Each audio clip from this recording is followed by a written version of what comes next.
that's something that we pride ourselves on, is taking a human-centric approach to legal services. And it's not just about the bottom line. It's about our people and our purpose.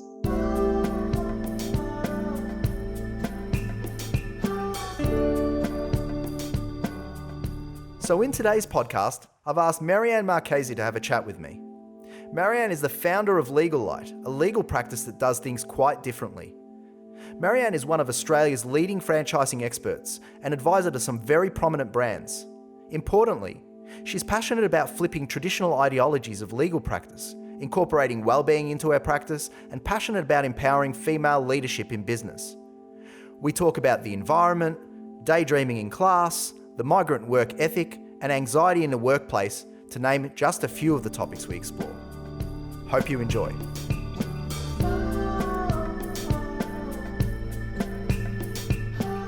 Well, maybe we can start with just giving us a little bit, very brief kind of overview of what, and I know, the business means the world to every business owner, but, could you summarize what what your practice LegaLite actually does, and why you come up with the name LegaLite, because it's quite different. Cool. Yeah, sure. So LegaLite is a law firm specializing in small business and franchising. So we mainly work with startups, existing small business owners, and people who want to franchise their business. We do things a little bit differently than most traditional law firms. So we run a completely paperless practice, and we use a lot of technology to make our clients' lives easier and our lives easier. And that's where the light comes in. So it's like legal services done simply. Our mission is actually simplified legal services. So, when you think of like tech, apps, gadgets, they tend to use the word light. Yep. It's like, we're paperlight, and, we're using technology and all of that kind of stuff. So that's how the name came about. And LegaLite in French, this was just a coincidence, but LegaLite in French means equality as well. And we are also about making legal services accessible for people. So that's great. That was a happy coincidence. That's really great. I knew there'd be a good backstory. I was just thinking, with respect to the idea of paperless and all of that, is that anything to do with the environment, or was it more efficiency? What's the go there? Both really.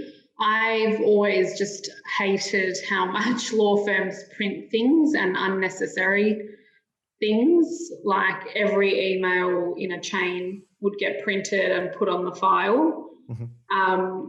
So I've always had a bit of an environmental aversion to so much paper being used. But it is inefficient as well. So often law firms will print agreements, post them for signing. People sometimes don't sign them properly, so then you have to send them back, reprint, send them back. We do everything using DocuSign. Mm-hmm. So it just means things just happen quickly. Everyone automatically gets a copy of the signed agreement. And we don't have to muck around. It's all automated, and we are saving paper as well. Yeah, and I don't want to be ageist, but you are relatively young, so I imagine some of those ideals come from being raised in a new era, I suppose. Looking at trying to be more efficient with technology and being a little bit more careful with the things that we do with respect to the environment. Yeah, absolutely. And with DocuSign, which we use, we get stats on how much wood we've saved and carbon emissions we've saved just from our usage. It's unbelievable. It's like 1,000 kilos of wood per year just for us, and we're a small law firm. Okay. So, on a global scale, it's 300,000 times that. For sure. Yeah. Sure. So maybe you could give us a little bit of a background on you, just personally as well, just a little bit of a background on yourself. Yeah, sure. So I grew up as a first generation Egyptian / Lebanese. My parents migrated here when I was 1 year old. And my dad's a pharmacist, retired now, and mum also always worked. So, dad having his own business, and mum was an interpreter and she was a freelancer. I sort of always got to see the joys and the frustrations of having your own business and running your own show. So I was always, sort of raised to pursue my goals and do anything I wanted to do. I never got, pressure to be a particular thing. My parents genuinely always wanted me to, do something that I enjoyed and wanted me to be happy. So that's an interesting thing, because like as a first generation Egyptian, I know that culturally there are certain occupations, shall we say, that are more revered than others, and I think it comes back to our background and where our parents came from. Like if you don't have money there, you really struggle, and so there's certain occupations that are kind of very much revered, and so a lot of the time when migrants come here and have kids, the kids are often there's a lot of pressure on the kids to do certain things. And it's interesting that you say that your parents were quite open-minded to things that you'd like to pursue, because I feel the same way, and my parents were very much the same way. But I know that that's not the case for many other kids, as an example. Yeah, absolutely. I think typically, especially in the Egyptian community, medicine or pharmacy were sort of the two main ideal professions. And apparently lawyers in Egypt are not that well regarded. No, and I can tell you, financial planners are accountants. So every time someone would meet me, someone would meet me and go, well, what do you do? I say, I'm a financial planner. And I go, oh, an accountant. And I'm like, okay. Yeah. Yeah, absolutely. No, so that was always a little bit different, and I really appreciated that. And Dad worked really, really hard, and I don't think he wanted us to follow in the same footsteps of being a pharmacist, because he really worked hard, and he was always on his feet all day. So but that also, it sort of it made me realize that women as well, that we get treated equally, and that I could pursue my goals. I've got two brothers, so we were always treated equally, and I had the same opportunities as they did. And that sort of made me into a bit of a feminist as well, because I got those opportunities and I see other women not getting the same opportunities. So I'm sort of very passionate about being treated equally and making sure that women are progressing in their careers or their businesses the same way that our male counterparts are. Yeah, it's interesting because, I think about the Egyptian culture as well, and the ancient Egyptian culture and our lineage around, really revering women in positions of status and power from a long way back. And I feel somewhat that, whether we were treated harshly or treated easily by our parents, it was always seemingly the same. I mean, I had all brothers in my household, but you have some brothers as well, and so I imagine there was equality there. Yeah, there absolutely was. And that can be quite different in the way that, like, as you say, traditionally women were revered, but over time it's changed a lot, where women, take a bit of a back seat within that culture and are expected to, just be housewives, have kids and do all the traditional things. So, yeah, my family and myself really went against the grain with that, and I've always appreciated that. Yeah. And do you, on what your parents have actually kind of instilled in you, what sort of values do you think and strengths have you kind of picked up that has actually been really tangible in driving your business? I think probably one of the biggest ones is community. We were always sort of raised with the community. Our family was very close to us. And so it was always about relationships and valuing those relationships. And my business is an extension and a reflection of that. We are also all about community at LegaLite, and we don't just have one-off clients, we have long-term relationships that are really valued, and our clients really trust us and we feel like we're part of their team. So I think that's been a big one. And then also, trust and transparency. So the way that my parents raised me was always very ethical, honest way. And I think that's reflected in the business too, even in just some of the different things that we do, like operating on a fixed fee model. that's quite unusual for law firms. Most law firms charge by the hour and then you get a surprise bill at the end of the month. Whereas our pricing is very, very transparent. And, I was always told by my dad that money isn't everything. When you get it, it's nice, but it also enables you to do more with it and to be able to give back. And if you're doing what you love, the money will come. And that's absolutely been true for me. Yeah. So the interestingly enough, the podcast name is "It's Never About Money." I mean, do you resonate with that? Yeah, that concept? absolutely. Oh, absolutely. When I started LegaLite, it was not at all about money.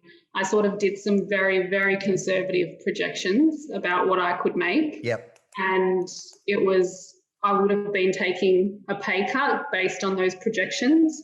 But I was happy because I thought I'll have more flexibility. I'll be able to practice law differently. And if I'm happier, but I'm taking a pay cut, then ultimately I'm better off. It didn't turn out that way. I've actually done better than I had projected, but it never started off being about that.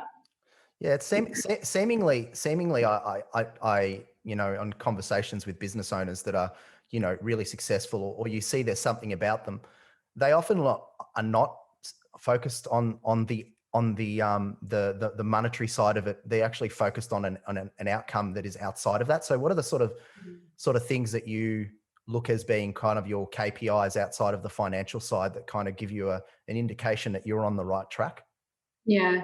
Probably the biggest one is repeat clients. So having, clients that either give us repeat work or are on retainers, so that there's a long-term relationship there with them. They trust us. They aren't going anywhere else. So it's coming back to those relationships again. Like I said before, if I know that, my clients are happy and are happy with our services, and also I myself and my team are happy and our well-being is being prioritised, then that's success to me, really.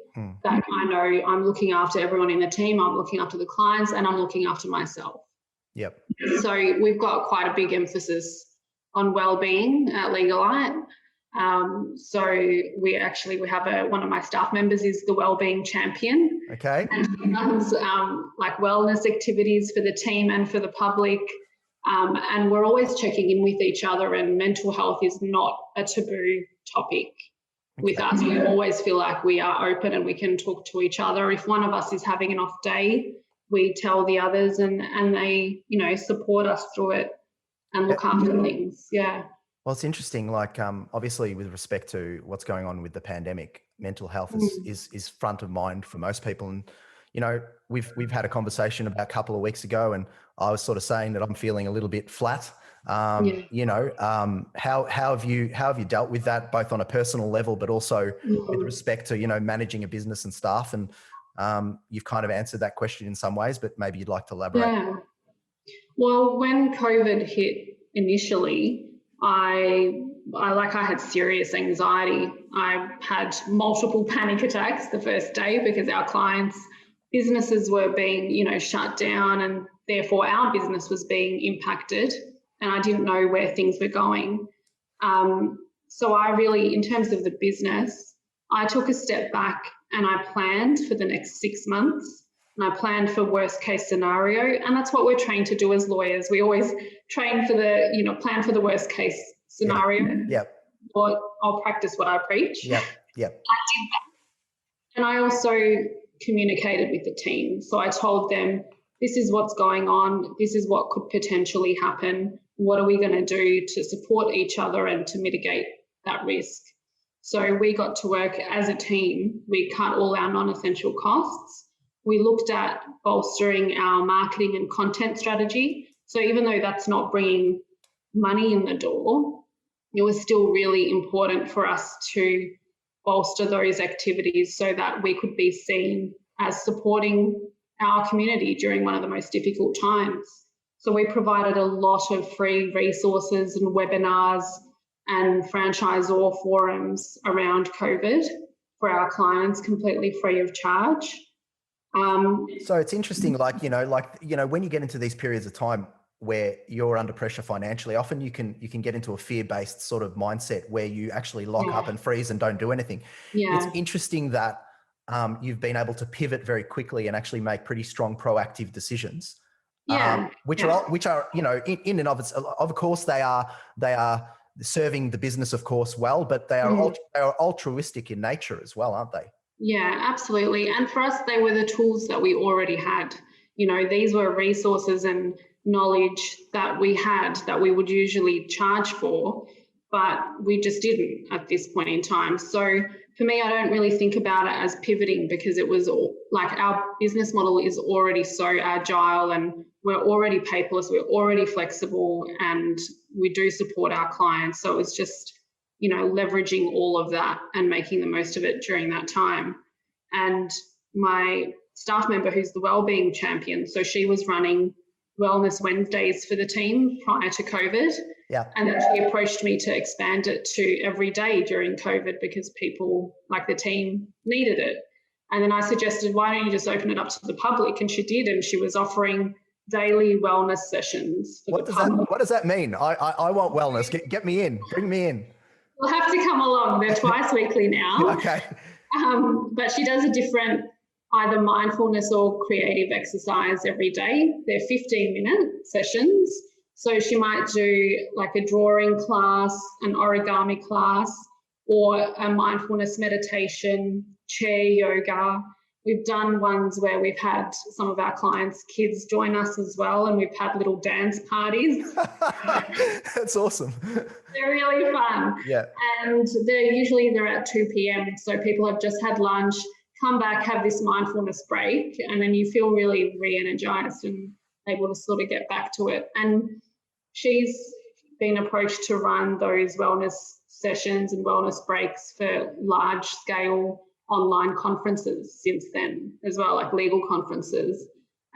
So it's been, again, that's free, but it's just been one of our ways to prioritise our people first, which in turn prioritises the business and our clients. And, we're okay now at coming out the other end of COVID.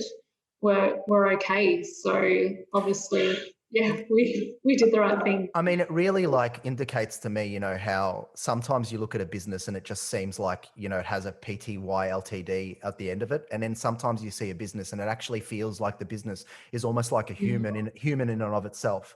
And so you've really kind of nailed the idea of a business where it doesn't have to just necessarily service, a particular clientele. It can actually add value to the community in some way. And so back to your comments around community, obviously that is very important. Yeah, absolutely. And that's something that we pride ourselves on, is taking a human-centric approach to legal services. Yeah. And it's not just about the bottom line. It's, it's about our people and our purpose. Yep. How do you want this experience with the pandemic to actually have changed you? And do you think it actually will? I think on a personal level, it has changed me in the sense that I will never take anything for granted again. Like nothing. No, I know. Yep, I know what you mean. Absolutely nothing. Like people ask, what are you going to do once this is over? And yes, I've booked holidays and dinners and stuff, but it's just everything that we did before that we took for granted. I was sitting in traffic the other day on Punt Road, and I was like, how nice is this to be stuck on Punt Road? I missed this. Yes. To complain about traffic.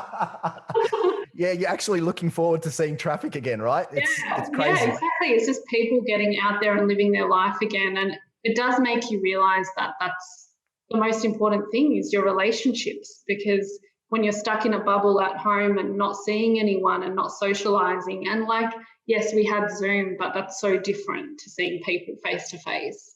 Just makes you miss and appreciate all those things even more. So that'll be the biggest thing for me, I think. For sure. And do you think there's something that you'd like the world to try to take out of this as well? I think the same message, to appreciate every moment, and it comes back to mindfulness. Live in the present moment and appreciate the present moment, because that's all you've got at that particular moment, and it can always be worse. And I know that people do have a lot of struggles and mental health issues, and I do from occasion as well.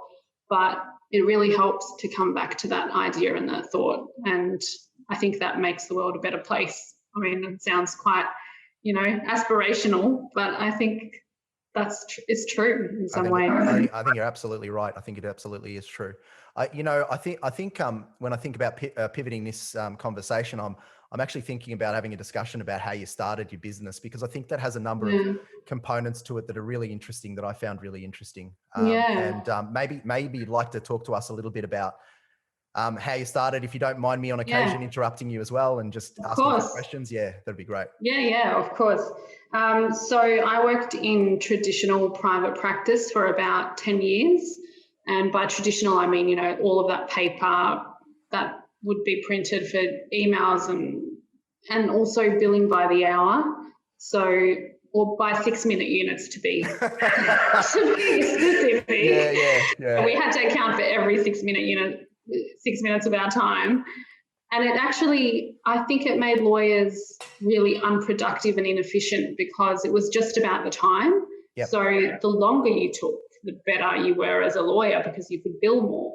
Whereas it didn't reward doing things quickly or being efficient. And I found that in my career, especially as I started to progress, that I was doing things quicker, but then I was getting asked, why I only did 4.5 hours of billable work that day, and it was because I was quick and it was still quality. You were using technology as an example. Shock horror. Well, exactly. And we did use some technology, so it didn't really make much sense. And also on the flip side, clients would get broad cost estimates.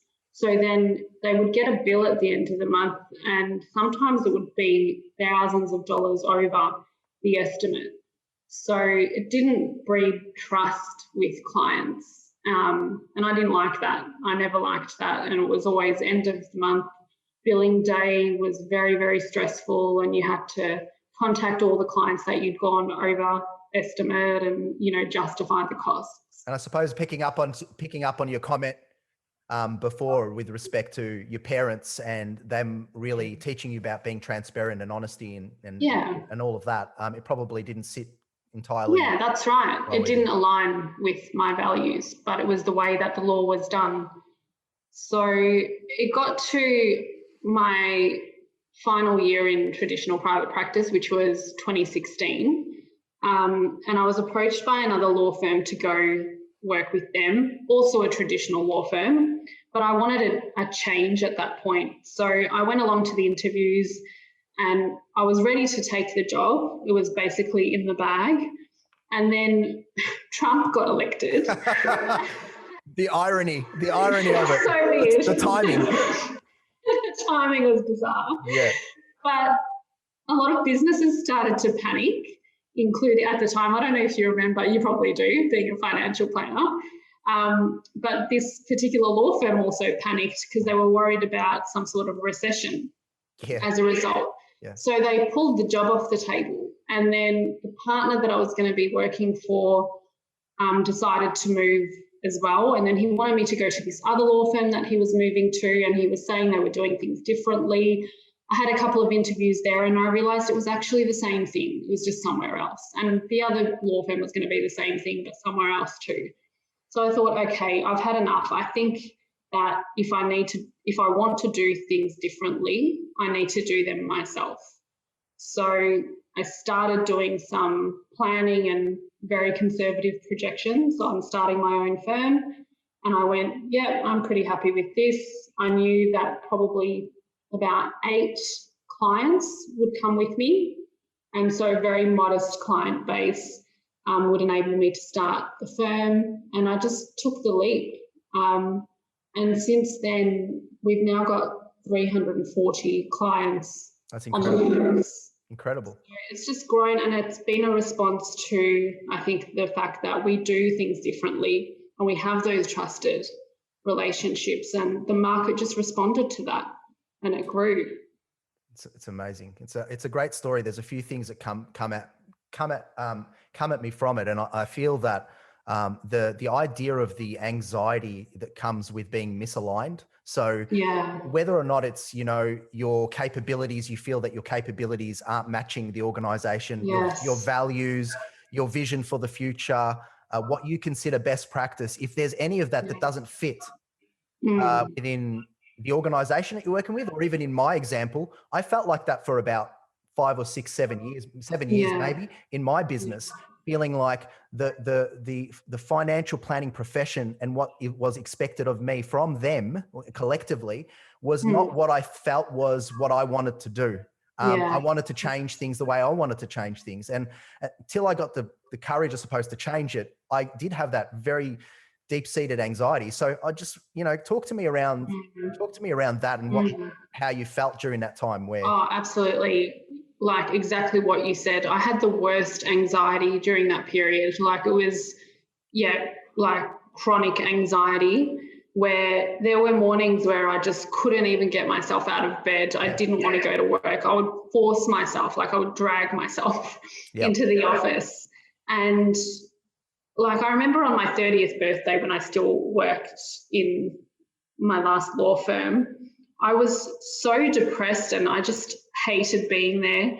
And I spent my 30th birthday sitting at my desk with my head in my hands, It was horrible.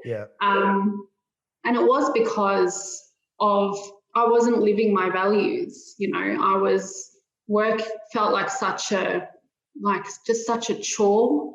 And I didn't see meaning in the work that I was doing, even if I was doing a good job and even if I was helping clients, it didn't feel like it to me. It just felt like paperwork, basically. Yes. Very, very, very demotivating and very morale sapping is what I'm hearing. Yeah. Yeah, absolutely. Yeah. Yeah. I must say, once you realize, forget about the profitability, forget about financial, you just go towards what feels right in your stomach. All of a sudden, good things start to happen. Yeah, that's right. I think that's true. And that's certainly what I've experienced. Yeah. So the second part of it is, I don't know whether this is true for you, but the idea that you challenged the status quo, you did something different that perhaps others aren't doing as much, and you had arguments for it. Did you feel like you received any negativity or sort of roadblocks in the way to making the changes that you did?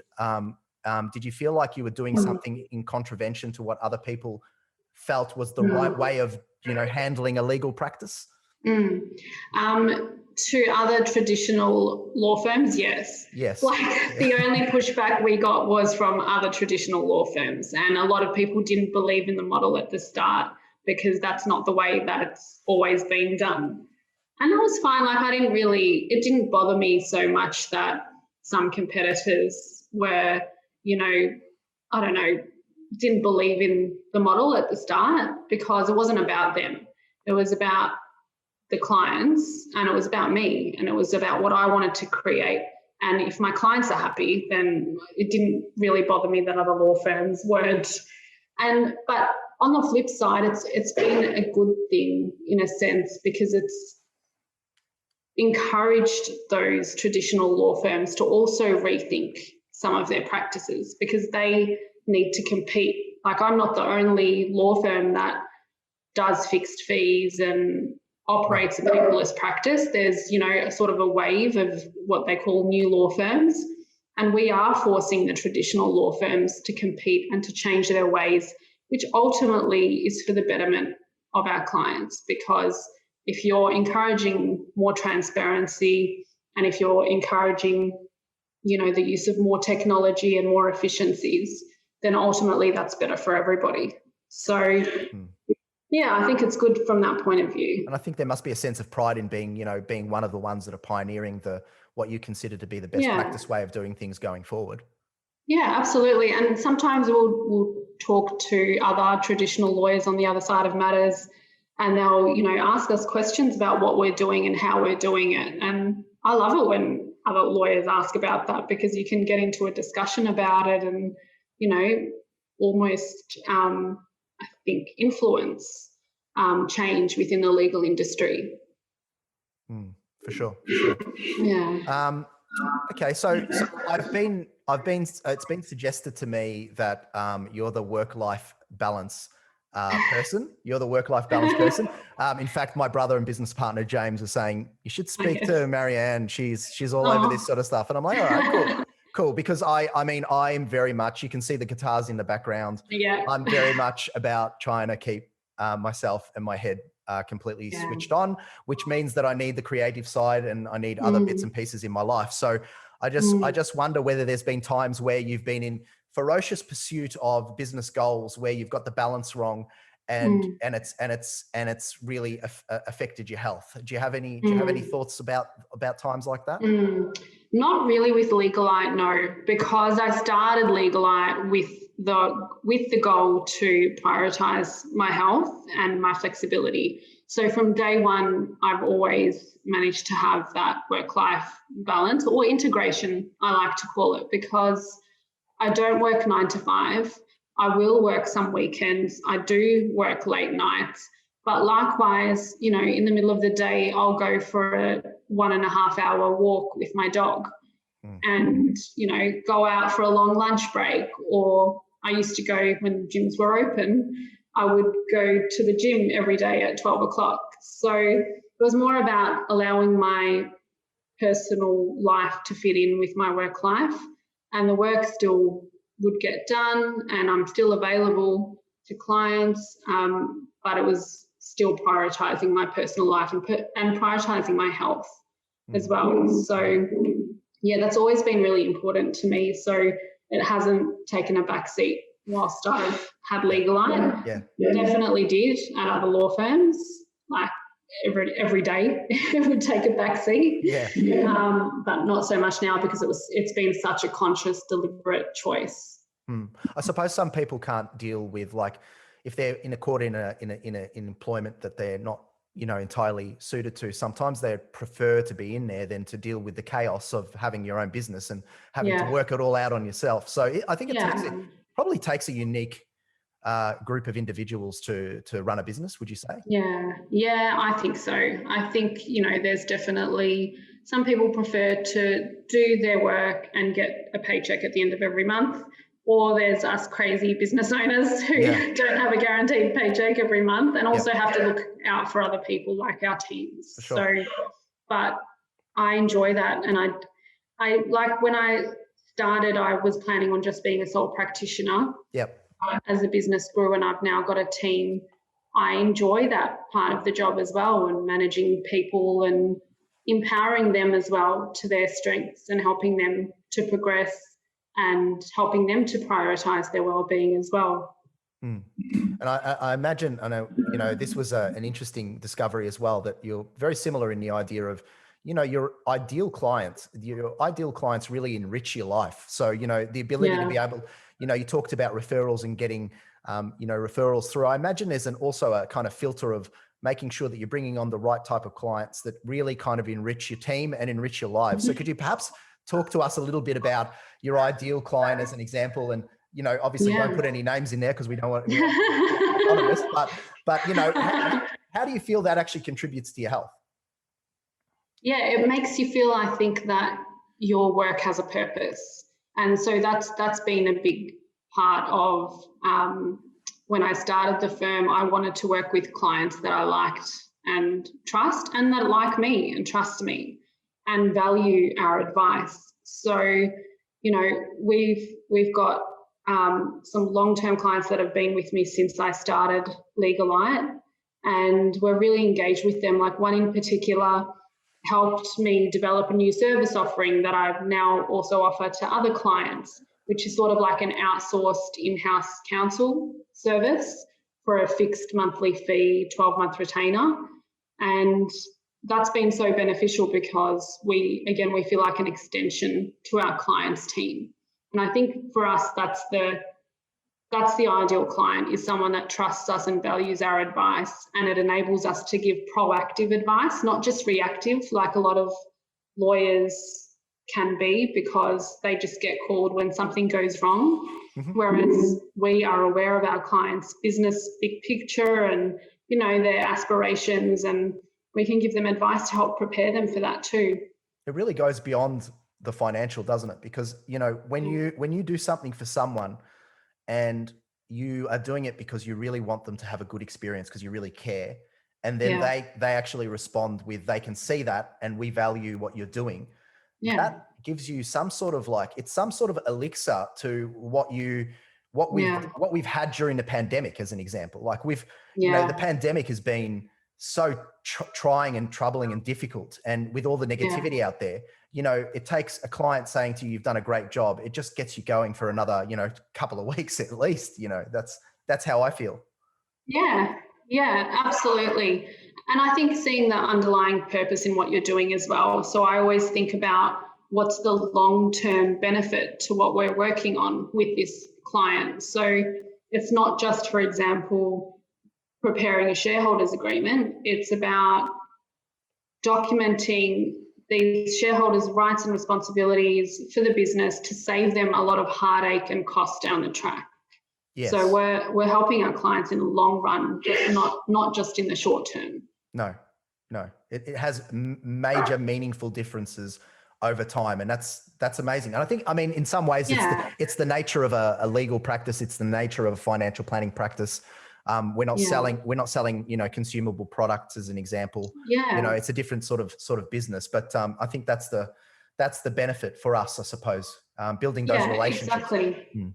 And similarly, you know, giving clients confidence with whatever your advice is, and so they can sleep at night. And I've had clients say to me, "Oh, I could sleep last night because Marianne advised me X, Y, Z." That's music to my ears. Yeah.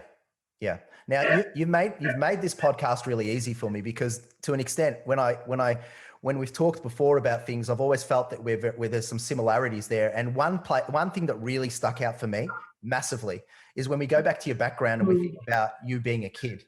This kind of being honest with yourself now about what your inner child is all about. Like, you know, you talked about daydreaming. So, you know, asked you a question around, you know, what are the benefits? What are the things that maybe you got in trouble for as a child, but that have been really beneficial for you in your business? And you talked to daydreaming. So maybe you can talk about that. Yeah, sure. Well, we moved house recently and I found an old school report. It was from like grade 5, and the teacher said in the room for improvement, she said, Marianne gets distracted very easily.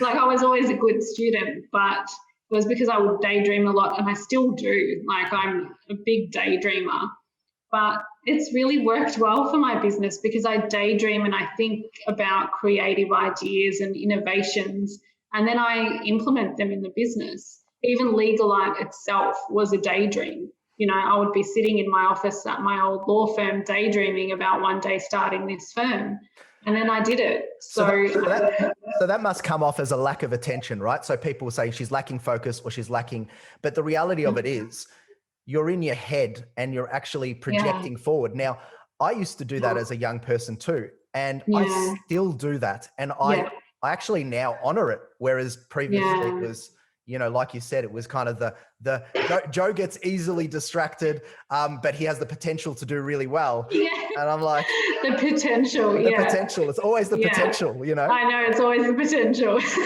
I think, we need to honor what our children's personalities are and not look at it as room for improvement. It's just part of who they are, and it can bode them well in future. So, Is there an element, and this is how I feel about it for me, but is there an element of getting the balance right between the daydreaming and the action? Because sometimes for me, the daydreaming or the visionary work can be so consuming that I actually am exhausted by the end of the day. And when I look at the production, it's not as high as I would have liked it to be.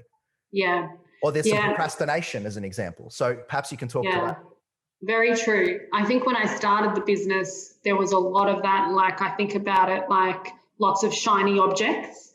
And then I've learned since then, I don't have to act on everything, and I don't have to waste time on everything. So I've now gotten quite good at just culling down the sort of the creative thoughts that actually have some legs, and running with those and just ignoring the others and not having to act on everything. So I think, it's natural for me to daydream. I daydream a lot, but I don't do it while I'm working, while I'm in the zone. And I do carve out time for like deep work. So then that way I'm just focused. But, when I'm not in that zone and I'm daydreaming, I don't necessarily have to act on anything, on everything. And it happened at the start of COVID as well, where I was sort of panicking and thinking all these businesses are pivoting and offering online apps and courses. And I got quite obsessed with the idea that I needed to pivot and do something really, really different, like maybe create an app or something really cool in the middle of COVID. And then I just sort of sat on it and I thought, no, I don't need to do that. I've got all the tools in our toolbox at the moment that I actually don't need to pivot. I just need to leverage what we've already got and bolster our marketing and our content. It's interesting because I think, in some ways we talked about anxiety and anxiousness, and now we've talked about daydreaming. I feel that in some way they're both kind of connected. Sometimes the rumination that goes on in the head, if it's not actually, it can get to a point where it's not productive. Yeah, absolutely. So yeah, there's the yin and the yang even in that aspect, don't you think? Yeah, I think so, and I think it helps to be mindful, and I think it comes back to mindfulness, that if you can, be very conscious of your thoughts and what thoughts you can just sort of let float on by, or which thoughts you need to hold on to, then that can help in that, yin and yang, as you say. Mm-hmm. And so you'd think you'd tell your 10-year-old self, what would you say to your 10-year-old self as the one thing that well, initially when I thought about this, I thought that coming back to my experience or my learnings at the moment is not to take anything for granted, because also as part of that, good things don't last forever. So enjoy them while you can. And likewise, bad things don't last forever. So always remind yourself that it will pass. But sort of whilst we've been having this conversation, I'm also thinking a bit more about our discussion about, when I was 10 years old and I was told that I got distracted too easily. I think this sounds so cliche, but literally be yourself. Like, so many people say that, but when you think about it, it's the only thing you can be. You don't need to change. You don't need to be told that a particular trait that you've got needs improvement. I think just use what you've got and continue down that path and be strong and be confident in who you are. True. Yeah, true. I think that's something we get as we get a little older. It took me a long time to get onto that, but yeah, I agree. Being really honest with who you are and being comfortable in your own skin. I think people find that more appealing than trying to put on something that is not you. I think, but that's right, and it will show if you're not being yourself. For sure. Yeah, it will show. With respect to what keeps you up at night? What's still to do in the business? What's still on the agenda? Well, for LegaLite, it's really about growth moving forward. We are busy again, like post-COVID, we're very busy and my team's busy. So really it's about that organic growth and making sure that we can continue to service our clients and bring new clients in that we still love working with. So I've never really been one to put together like a solid 6-month or 5-year plan.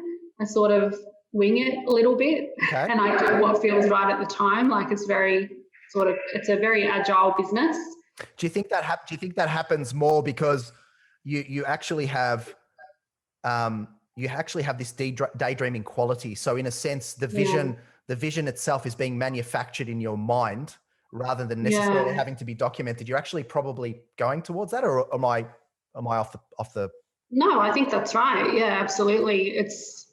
I don't think if I put a plan in place, I don't think I would stick to it anyway, because I'm always coming up with new ideas, new daydreams. So and I don't want to,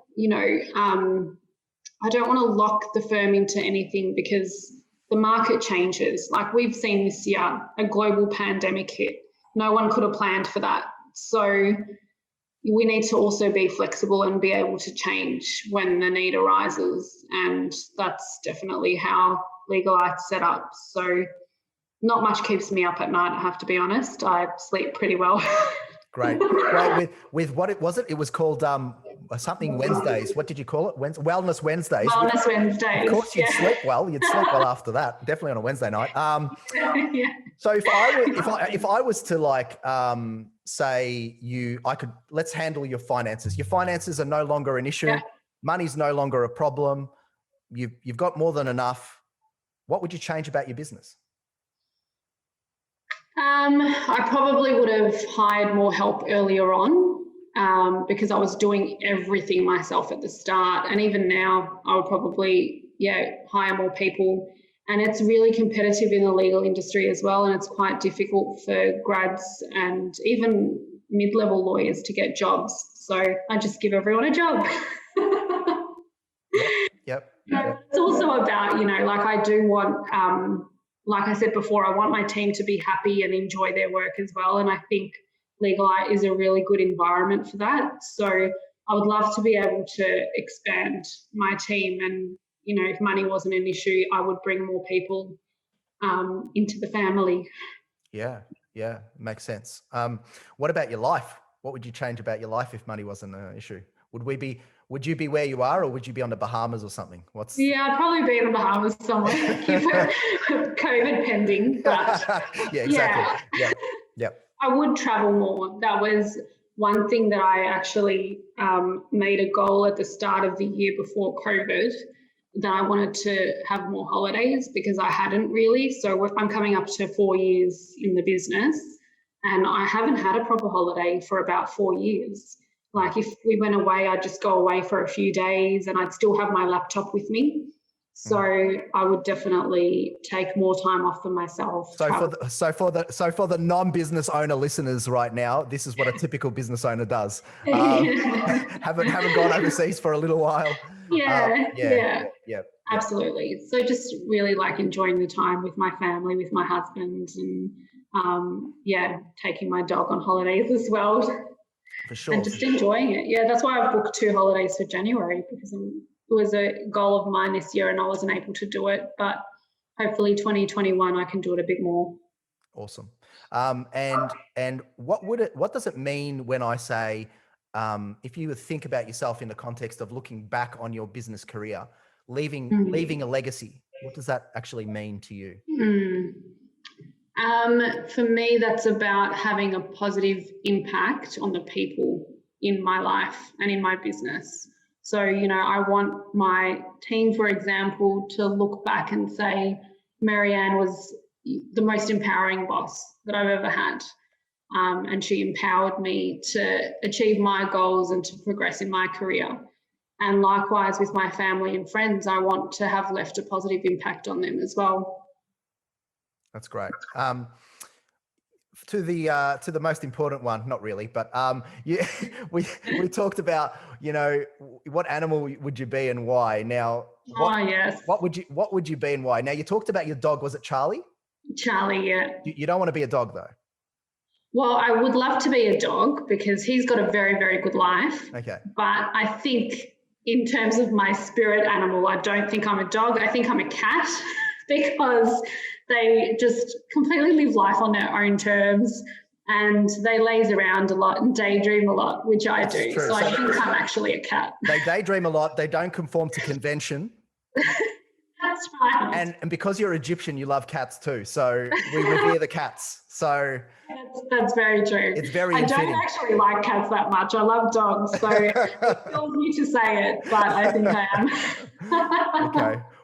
Well, yeah, look, I think that's a wrap. It's so good to get this done. I was really excited to chat to you and it's likewise. been really, really great. So appreciate it. Pleasure. It was so nice to chat to you. Bye. I hope that this one was enjoyable to listen to and there were some moments of value.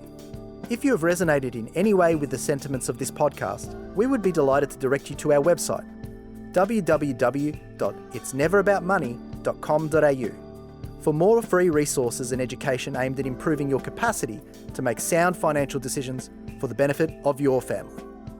We wish you every success, however you define it.